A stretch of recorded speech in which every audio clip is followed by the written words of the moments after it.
Hello and welcome. I'm really pleased today.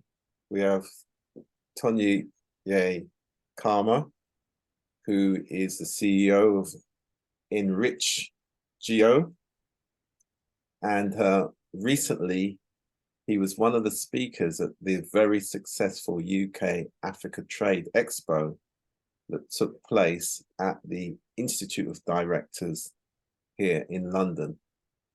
Good day, Tonye. How are you? Very well, Rudy. Thank you. Thank you for having me, Good to see you again. and you too. How are you? Yeah, I'm good. I'm good.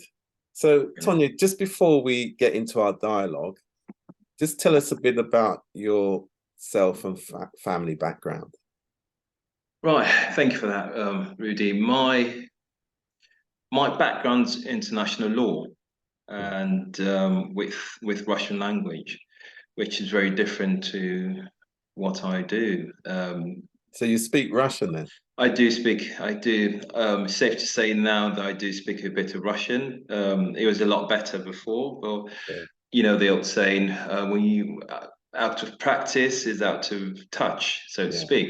Right. But if I'm thrown in that into that space, then it sort of comes Yeah. And you can flooding understand. back. You can understand what's being said. Oh, I can understand and speak. I can still speak. I was actually in Russia a couple of years ago as a UK delegate Right. to the hand-to-hand fighting competition over there in Moscow. So, Mhm. and gave me an opportunity to practice my Russian again. Okay. Great. Great. So that's my educational background. And your family? I am British Nigerian. Right. My parents are Nigerians. My mom's from Ondo State, which is in the southwest of Nigeria. My father's from the eastern part of Nigeria in River State. Okay. Okay. So, Tonye, tell us about Enrich Geo and your journey to date. Right, very interesting, very interesting. It all started with a very good friend of mine, Balaji Varadarajan, who is a co-founder of Enrichgeo Tech Solutions. It's safe to say he's the brains in terms of tech and Mhm. IT. His background's IBM, Cognizant, headed projects at GSK, the pharma company. And he approached me and said, asked if we could sort of leverage my connects and contacts in Nigeria to deliver IT and tech services and support. And I go, yeah, of course. And that's how it started. We started talking about this in November of 21. The the purpose was just to pilot our tech and IT services in Nigeria and see how we could sort of help Mhm. boost the country, that sector. We initially didn't even think of the agriculture sector. So we started speaking to a few British Nigerian mates of mine who now live in Nigeria, and the conversation was all around agriculture and tech, Mhm. which seemed to be what the world requires at the moment. And we started that conversation all through November, all through December, and we thought to ourselves, we can do this on our own, and we incorporated Enrichgeo in January of 22, and so Enrichgeo is basically a year and probably 6 7 months old. Um, Okay. Still pretty much a baby. Having said that, we have managed to reach far and wide. Okay. Excellent. Excellent. And agri-tech is a huge sector in itself anyway, isn't it? Absolutely is. So what's your market proposition then? Um, our market proposition at the moment is, before I go to that, we started off as an IT tech company. Mm. So it's safe to say now that we are slowly but surely morphed into an agri-tech company. Mhm. So where we were piloting in, the initial plan was to pilot in Nigeria and other African countries, but we're now bringing it, or we're now involved somewhat in the agriculture, food manufacturing space in the Mhm. UK as well. So it's safe to say we are now an agri-tech company, having been approached by Innovate UK to be part of an UK group. UK agri-tech group to work with the Australian government. It's safe to say we are an agri-tech company now.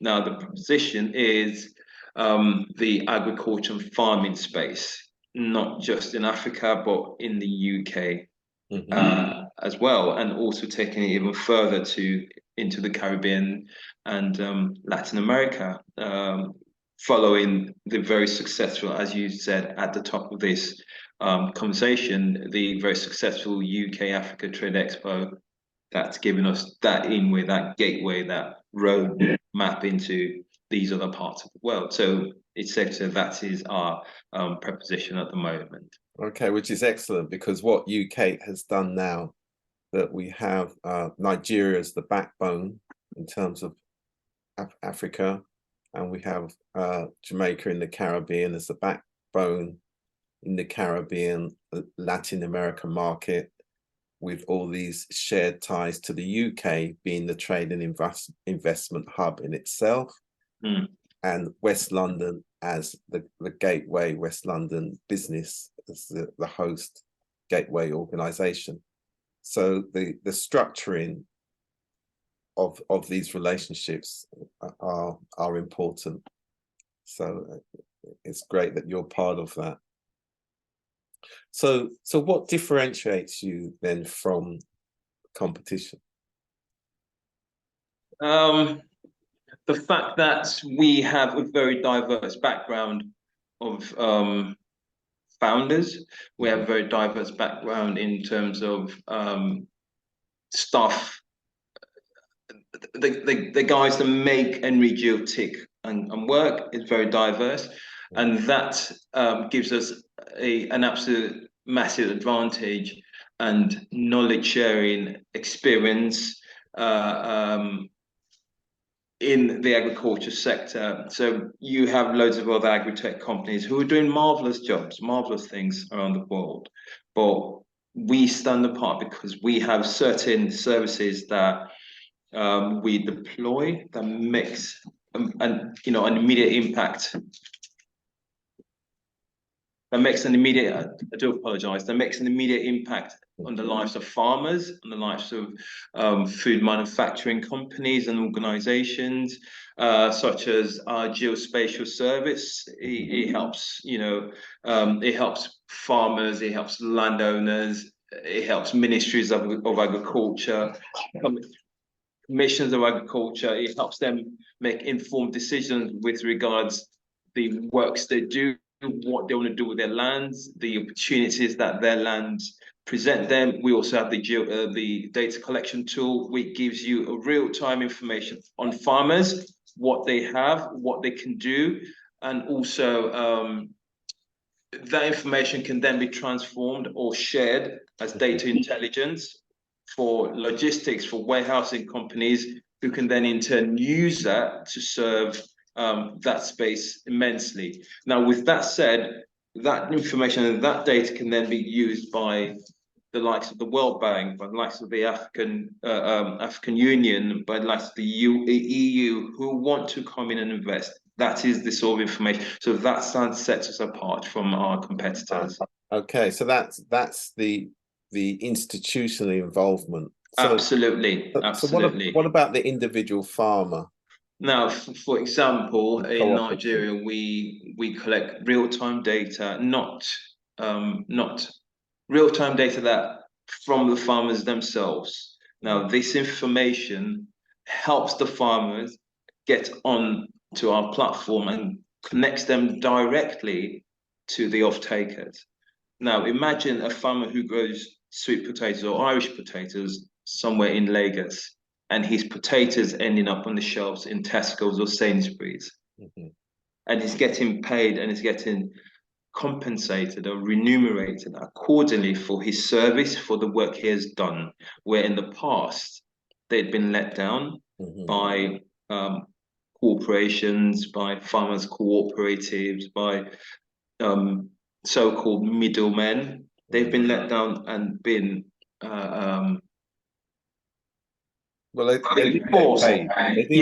then they've been Paid. forced to instead of farming commercially, they've been forced to just farm on a small scale just for themselves. Mm. So this is giving them an opportunity to do something not only for themselves and their immediate families, but for their communities at large, Right. and by that the country as a whole. Which is great because you're strengthening the sector. They can work Yes, as a cluster, most as importantly, absolutely as a their cluster. information.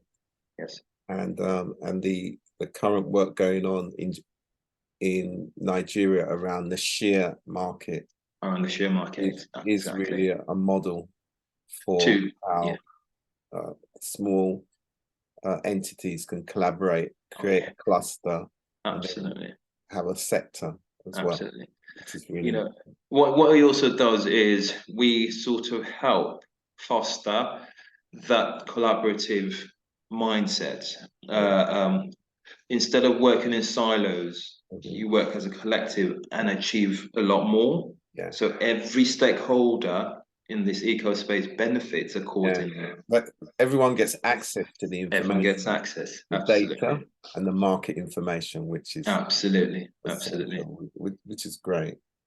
So, what market are you currently covering, and what impact are you having in those markets? Markets we're covering Nigerian market, Kenyan, Mhm, and again slowly but surely the UK as well. mhm. So in I'll start with the UK. With the UK, we're having conversations as we speak. With Middlesex University, who approached us and would like us to work in partnership in terms of delivering some of these services that I mentioned already, deploying them in the UK and sort of helping with funds and grants to see how we can improve on it. So they're working together with their own teams Mhm. on ground here, and then seeing how we can, improve this and roll it out in the market. The same with Eagle at Barclays, seeing how we can help, create these sort of agri-tech programs to enhance, first, foster and improve on the sector again in the UK.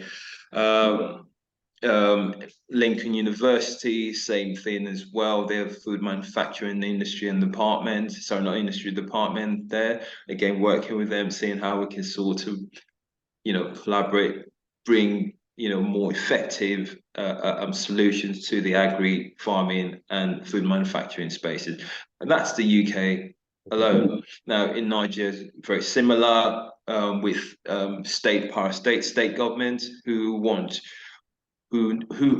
understand the essence of food security, who understand the essence and the importance of collaboration in this space, are looking to digitize the entire agri-tech space, the entire agricultural space using technology.